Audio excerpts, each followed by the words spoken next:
This all started back in 1983 in Amsterdam, Holland. I was living in a sort of self-imposed exile. It was one of those depressing gray winter days. I was trudging past a world-famous nightclub called the Milkweg when, through the clouded plate glass window, I noticed a music video playing.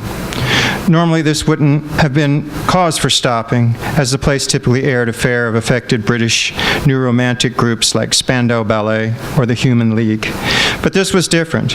It featured a palsied young man struggling through a series of disembodied, dyskinetic posturings. I ventured within earshot, and from what I could gather, the strange person was singing something about burning down his house. At that time, I was truly lost, displaced in every way, physically, spiritually, psychologically, culturally. Day in and day out, I'd sit and think, mostly about Jesus and the mess I was in because of him. I'd given up on the end times Christianity that had been the centerpiece of my existence for most of my life, and in the process, I'd painted myself into a weird existential corner. I'd bought an old guitar to Holland to pass the time, and I'd sit in my sparsely furnished room and write song after song detailing the various landmarks of my confusion. These were erratic, disjunctive odes to unhappiness that, on the rare occasion when I shared them with others, were seldom met with a positive response. A Scandinavian cruise ship worker once said upon hearing them, "It sounds like being in a small room with many shortwave radios playing all at once." The shortwave radio analogy was apt, considering the constant clatter of disorganized thoughts coursing through my mind, the infernal static, the meandering fragments of meaning, randomly interweaving with the flotsam and jetsam of many years of poor mental housekeeping. So imagine my surprise when, as I stood there watching this video, the clatter momentarily abated. I felt a shadow of peace pass over me, followed by a surge of kinship with that weirdo singing about burning down his house. This notion of kinship was, at that moment in my spiral into self, so profoundly welcome that I burst into tears. The next day, I forced myself to go to a record store and find out more about this person. The clerk directed me to a section devoted to a band called The Talking Heads, then reverently uttered the singer's name. It's David Byrne. I purchased a cassette and over the ensuing months listened to it dozens of times. Eventually the tape began to drag and slur, then one day it broke, and that was the last I heard of David Byrne for a long while. It never occurred to me to replace the tape or seek out other examples of his work. I was lost. Gradually the memory of him faded into the ever-shifting quicksand of my mind. I drifted from place to place, back home to the South for a while, then to New York City, where I landed an illegal sublet in a tough Puerto Rican neighborhood in Lower Manhattan, about 6 blocks that way. Just days before I left North Florida, I'd purchased a white Western-cut suit to wear during my inevitable job hunt in the city. As I tried it on in the St. Vincent de Paul thrift store, I thought it made a real statement about who I was.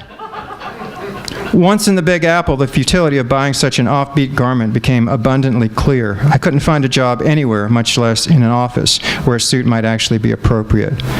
Week after week, I looked for work, but nobody was interested in hiring me. Eventually, I ran out of money and took to eating out of restaurant dumpsters. I was deeply depressed and on the verge of becoming homeless when I finally found a job making sandwiches in a Soho cafeteria, minimum wage and 1 meal a day. Being destitute and not having much of a wardrobe, the white suit became an all-purpose garment that I wore in my leisure time. I cut quite a figure as I rode around my old bike around the downtown area, imagining myself immune from the filth that was flying at me from every direction.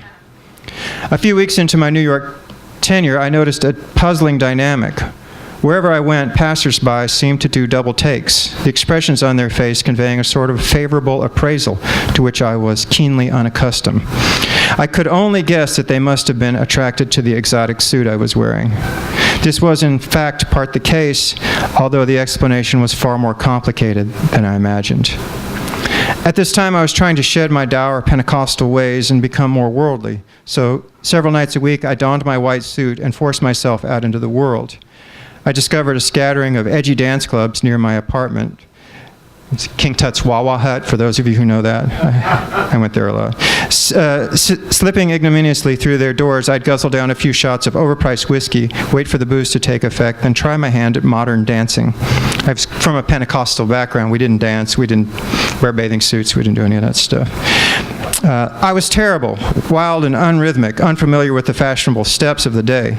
You would think I would have been universally shunned in such places, but to my surprise, hipster types would come prancing up to me, flashing huge, greedy smiles. They'd dance with me, often inexplicably slapping themselves on the forehead and making chopping motions on their arms as they undulated to the mind-numbing beat. Some of you already know the joke.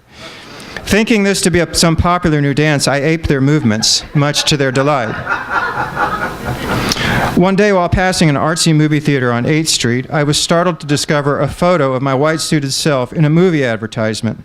The poster was for a film called Stop Making Sense. Examining it more carefully, I saw in fact that it wasn't me at all. It was that palsied guy, David Byrne. He too wore a white suit, although his didn't fit quite as well as mine. I studied the image, deciding that he and I looked quite a bit alike. His hair was cut in a fashion identical to mine, his build was slight and rangy, and he wore that same vexed expression on his face that I'd been told I had. It was a discount matinee, so I paid my $2 and sat down in the empty theater. Through the opening scenes, I felt a further sense of kinship with this lunatic who sang and sputtered about burning down his house. I was burning down my house too, after all, albeit in a symbolic, circuitous, and utterly oblique manner. The sense of kinship vanished when David Byrne began his quirky, emblematic dancing. He commenced to chop on his arm and slap his forehead, and suddenly all those grinning, dancing hipsters made sense. They thought they were dancing with the legendary David Byrne, and were thrilled when he did his signature moves for them. But in fact, nothing could have been further from the truth. They were dancing with a minimum wage nobody, a clinically depressed sandwich maker, an illusion. The idea of participating in illusions might be alluring to some people, but it wasn't to me. I was engaged in an epic struggle to become myself, not David Byrne. As such, I left the theater and threw the white suit in the garbage. The sandwich shop closed down, so I took a job driving a cab. One night I picked up the lead singer from a popular band called Gay Bikers on Acid. He was utterly wasted and accompanied by a garish Asian woman who I assumed was a groupie. After commenting favorably on my hyper-aggressive driving style, he began to soliloquize about how cab drivers and rock stars were essentially practicing the same art form. He riffed on that line of horseshit until we arrived at the ritzy Midtown hotel where he was staying. As he was disembarking, he invited me to his concert the next night at Madison Square Garden. "Oi, mate, what's the name? Put you on the guest list," he said. I pointed to my name, which was clearly listed on my hack license. He looked at it, seemed puzzled for a minute, and then said, "No, that ain't right, is it? Yeah, you're not him. You're fucking Travis Bickle. That's who you are, mate." And he scowled at me with that punk rock sneer that they all had. I offered no response. And he said, "Yeah, that's right, you, mate, right, Travis?" I looked away, and the groupie giggled nervously. "Right then, Travis Bickle it is. No worries, you're on the guest list," he said, and he slammed the door and staggered off. I suppose he was trying to be helpful, but I resented his remark and did not attend the Gay Bikers on Acid concert. The last person in the world I wanted to become was Travis Bickle, the homicidal schizophrenic stalker from Martin Scorsese's film Taxi Driver. And yet, over and over in the coming years, the taint of that worrisome persona began to settle on me, like coal dust falling on a doomed, impoverished West Virginia mining town. Not long after the Travis Bickle incident, I had a peculiar dream about a black woman I knew from a writing class I was taking. A radical feminist from the South, she was a lovely collision of contradictions. Rural, yet highly educated, self-assured, yet vulnerable, full of hard-won dignity and salt-of-the-earth humor. I crossed paths with her a few days later and told her about the dream. The action began on a boat landing at the edge of a vast murky swamp. I was myself in the dream, but she was a yellow bulldozer. Her motor was running, and I climbed into her cockpit, put her in gear, and drove her into the swamp, jumping off as the slimy green water pooled around my waist. I swam back to shore as she plowed ahead driverless, disappearing into the mire. I thought, she being a writer, she would appreciate the absurdity of the dream, but she didn't. Instead, she lowered her brow and sternly informed me that I was not to have any more dreams about her. There was an awkwardness in the ensuing silence, so I apologized, blaming my indiscretion on the fact that I was too pathetically white. She seemed both puzzled and accepting of my confession, so I launched forward with an elaboration, hoping to put the unfortunate rift behind us. I explained that I'd recently seen performances by black musicians such as Don Cherry and John Lee Hooker, and that I envied their connection to the rhythmic world. Their performances seemed so much more integral and compelling than the shows of parallel white musicians, such as jazz pianist Monty Alexander and Joe Jackson, whom I'd also seen recently. It was clear that I had no such rhythmic connection to the universe, but I deeply desired one. The catch was that whenever I tried to emulate the mannerisms of these black epitomes of soul, instead of becoming more soulful and rhythmic and, well, black, I became the opposite, more pathetically white. She listened to this with something approaching interest, so I continued. It occurred to me that if there was a spectrum between, for lack of better terminology, blackness and whiteness, soulfulness and soullessness, that by all appearances I was situated so far in the realm of white that no amount of effort would get me anywhere near the other end where the zone of soulfulness apparently existed. It was just too far to go.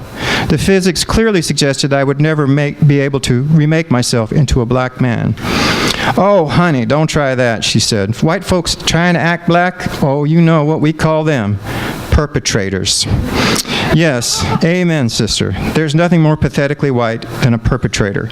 Still, I explained I was willing to accept the fate of mediocre white. I was unwilling to accept the fate of mediocre whiteness. It occurred to me that instead of making feeble attempts to cross that vast expanse of whiteness to get to the realm of soul, I'd be better off going in the opposite direction, endeavoring to become more and more white. "Oh, right," she said, "like that young thing, enantiodromia." I stared at her, blank-faced, until she continued. "You know, where a person takes some aspect of personality so far that it becomes its opposite." Well, this is interesting. "Actually, yes," I said. My theory was that if I ventured far enough into the realm of white, I might actually reach the end of whiteness, and there become so suffused with whiteness that something transformative might happen, perhaps a form of blindness that would befall me, that I might accidentally stumble into a rhythmic, soulful black modality. I would stumble and fall and become black. There was a moment of formulation on her part. Then, instead of rejecting the paradigm, she went with it. She said, "So correct me if I'm wrong here." Then she said, "What you're trying to do, you're trying to become super white." Super white. Super white. Bells went off. As soon as she uttered the term, a halo of definition formed over the whirlwind of thought projectiles that had been crashing around in my mind for years. I was trying to become super white. It was that simple. "Exactly," I told her. "I'm trying to become super white." And she patted me on the shoulder and in parting said, "Well, honey, if anyone can become super white, it has got to be you." Super white. That's what I was aiming for. And as she said the word a second time, a face materialized in my mind's eye. David Byrne. David Byrne. I hadn't thought of him in years, but of course David Byrne is so white that he's black. He's super white. No wonder I felt that mysterious kinship with him all those years ago. We were both on the same path. Clearly he was far ahead of me in his metamorphosis, but we were fellow transcendent seekers in the far white spectrum. Then and there I understood, somehow, some way, I would eventually come face to face with David Byrne. And I would neither introduce myself nor offer any preamble or apology. I would simply, boldly, with a knowing smile, speak the word super white to him. And if the universe was the place of mysterious order and meaning that I so desperately needed it to be, he would instantly both understand and embrace my declaration. I don't know what the time is. Should I keep reading or do I need to stop? We love it, but probably. Okay. All right. Thank you so much, everybody.